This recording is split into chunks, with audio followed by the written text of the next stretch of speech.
시편 65편입니다. 다 함께 합독하십니다. 시작. 하나님이여 찬송이 시온에서 주를 기다리오며 사람이 서원을 주께 이행하리이다. 기도를 들으시는 주여 모든 육체가 주께 나오리이다. 죄악이 나를 이겼사오니 우리의 허물을 주께서 사하시리이다. 주께서 택하시고 가까이 오게 하사 주의 뜰에 살게 하신 사람은 복이 있나이다. 우리가 주의 집 곧 주의 성전의 아름다움으로 만족하리이다. 우리 구원의 하나님이시여 땅의 모든 끝과 먼 바다에 있는 자가 의지할 주께서 의를 따라 엄위하신 일로 우리에게 응답하시리이다. 주는 주의 힘으로 산을 세우시며 권능으로 띠를 띠시며 바다의 설렘과 물결의 흔들림과 만민의 소요까지 진정하시나이다. 땅 끝에 사는 자가 주의 징조를 두려워하나이다.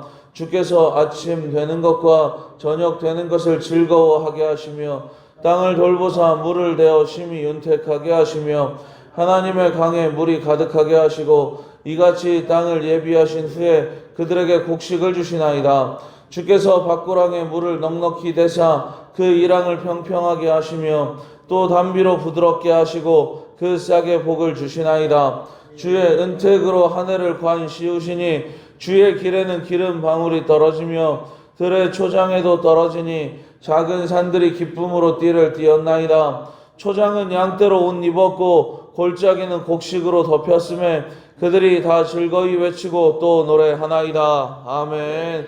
오늘 말씀 2절에서 다윗은 하나님을 기도를 들으시는 주라고 부릅니다. 우리 하나님께서는 우리의 기도를 들어주시는 분임을 믿습니다. 세상 사람들은 자신과 자신의 이익과 관련된 사람의 말을 듣습니다. 그리고 자신에게 이익이 되지 않을 것 같은 사람의 말은 듣지 않지요. 하지만 우리 하나님께서는 우리가 당신의 자녀이기에 우리가 당신에게 이익이 되지 않는다 하여도 우리의 기도를 들어주시고 우리의 삶에 가장 복되고 가장 필요한 것으로 응답해 주시는 분이십니다. 소망하기는 세상의 다른 곳에가 우리의 마음을 쏟아놓는 것이 아니라 우리의 기도를 들어주시는 주님 앞에 우리의 마음을 쏟아놓으며 나아가시기를 바랍니다. 주님 앞에 마음을 쏟아놓을 때 하나님께서 우리의 삶에 가장 필요한 것을 더하여 주시고 우리의 삶에 끊어져야 할 것은 끊어지게 하시고 우리의 삶을 통하여 하나님께서 주시는 풍성함으로 만족하게 하여 주심을 믿습니다. 그런데 우리가 하나님 앞에 나아갈 때 가장 먼저 마주하는 벽은 무엇인가요? 3절 말씀을 보면 그것은 죄다라고 이야기를 합니다. 3절 말씀 이렇게 기록합니다. 죄악이 나를 이겼사오니 우리의 허물을 주께서 사하시리이다 라고 이야기하지요. 죄악이 나를 이겼다는 말은 무엇을 의미하나요? 내 힘으로는 도저히 죄의 문제를 해결할 수 없다는 고백입니다. 이것이 우리가 주님 앞에 설 때의 솔직한 모습입니다.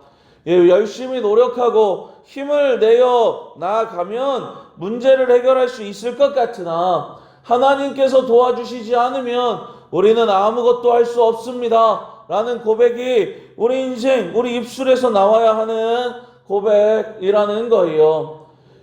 천부의 의지 없어서 손들고 옵니다 라는 찬양처럼 이 새벽 주님이 아니시면 우리 인생에 소망이 없기에 주님이 아니시면 우리 인생이 캄캄하기에 이 시간 주 앞에 나왔습니다. 소망하기는 주님께서 우리의 삶에 개입하셔서 우리의 무능력함과 우리의 소망 없음이 해결되는 시간이 되시기를 바라고 주님께서 우리의 연약함 가운데 개입하여 주심으로 우리의 삶이 힘을 내어 연약함과 싸워 승리하는 복된 삶이 되시기를 전심으로 소망합니다. 그게 바로 주께서 사해 주신다라는 거예요. 우리 하나님께서는 우리의 삶이 절망으로 끝나는 것을 원하지 않으십니다. 죄의 문제만 우리의 삶에 남아있다면 우리 삶은 절망으로 끝나버릴 겁니다. 그런데 말씀은 죄의 문제만으로 우리 삶이 끝나는 것이 아니라 하나님께서 주께서 우리의 허물을 사해 주심으로 우리의 삶의 소망이 우리의 삶에 능력이 나타납니다 라고 기록하고 있는 겁니다. 주의 능력이 저와 여러분의 삶에도 나타나고 있음을 믿습니다. 그래서 우리 삶은 절망이 아니라 소망이고 우리의 삶은 무능력함이 아니라 능력 가운데 나타나는 풍성함임을 믿습니다. 오늘도 우리 삶에 풍성함을 주시는 주님을 기대하며 용기 백배하여 나아가는 인생이 되시기를 전심으로 소망합니다. 4절 말씀 보면 이렇게 기록합니다. 주께서 택하시고 가까이 오게 하사 주의 뜰에 살게 하신 사람은 복이 있나이다. 우리가 주의 집, 곧 주의 성전의 아름다움으로 만족하리이다 라고 기록하고 있어요. 세상은 무엇을 복이라 하나요? 돈이 많고 건강한 것을 복이라고 합니다.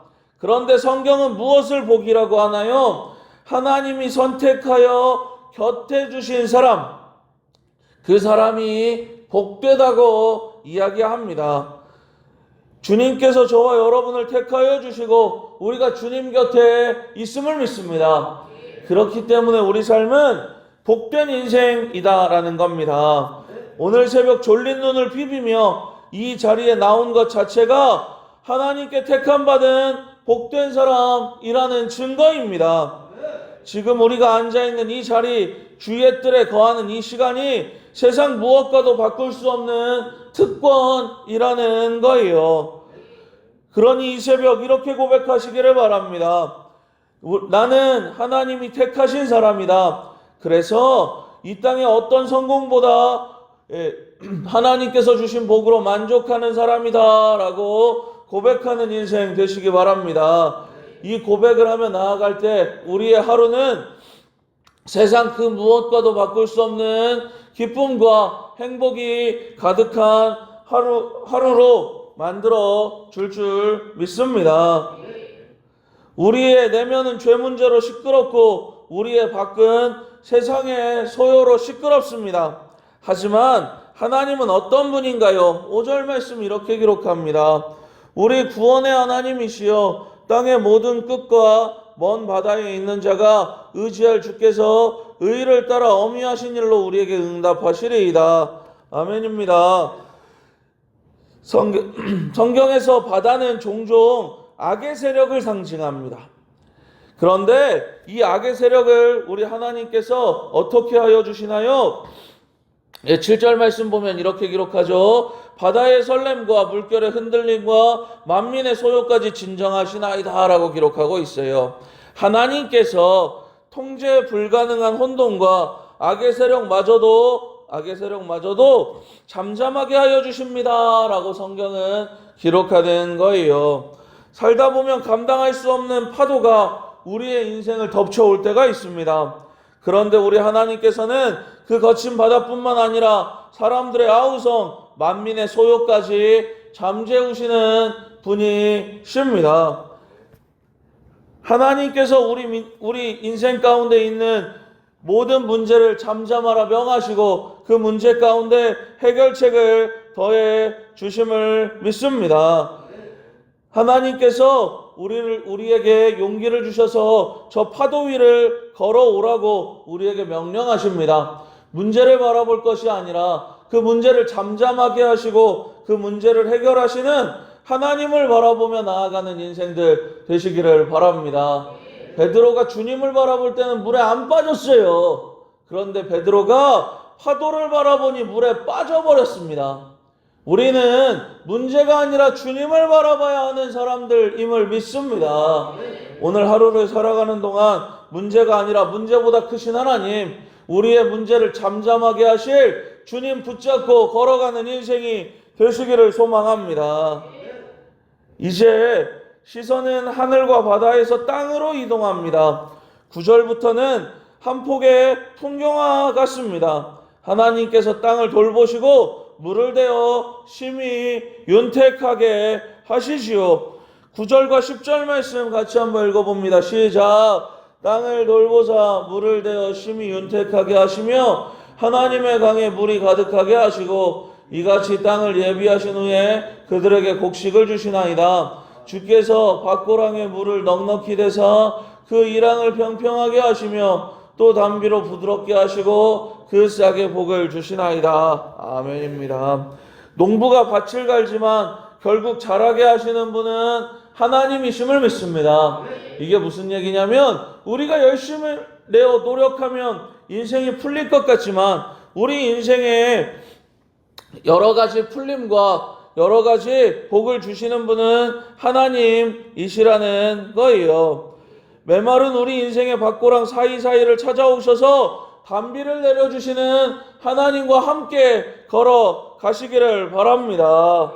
그래서 우리 인생의 결론은 이렇게 될 겁니다. 11절입니다. 주의 은택으로 한 해를 씌우시니 주의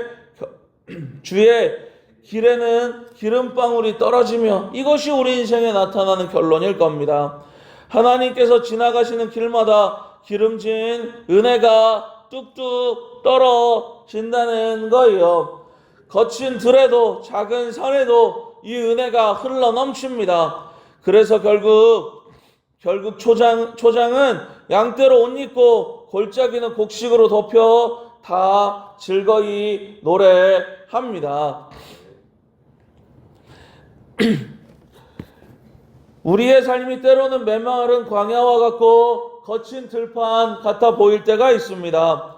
아침에 일어나면 할 일이 산더미처럼 쌓여 있고 열심히 노력해도 인생은 풀리지 않는 것만 같은 답답함이 있을 수 있어요. 그런데 말씀은 주님이 밟고 지나가시면 그곳이 옥토가 된다고 합니다.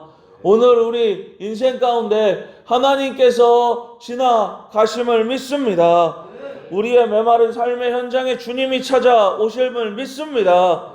소망하기는 오늘 우리의 삶에 주님이 찾아오셔서 주의 은택 가운데 우리의 삶이 만족하게 됨을 믿으시기 바랍니다. 주님이 개입하시면 반드시 풀릴 것이고 주님이 함께 하시면 반드시 열리게 될 줄 믿습니다. 오늘 말씀 1절에서는 잠잠히 주를 기다렸지만 13절에서는 모든 만물이 즐거이 외치고 노래합니다. 이것이 기도의 신비입니다. 이 새벽 기도하는 가운데 우리의 침묵과 고통이 변하여 노래와 찬양이 되시기를 바랍니다. 이 역전의 은혜가 오늘 하루를 살아가는 저와 여러분의 삶에 가득 차 넘쳐나게 되시기를 예수님의 이름으로 축원합니다.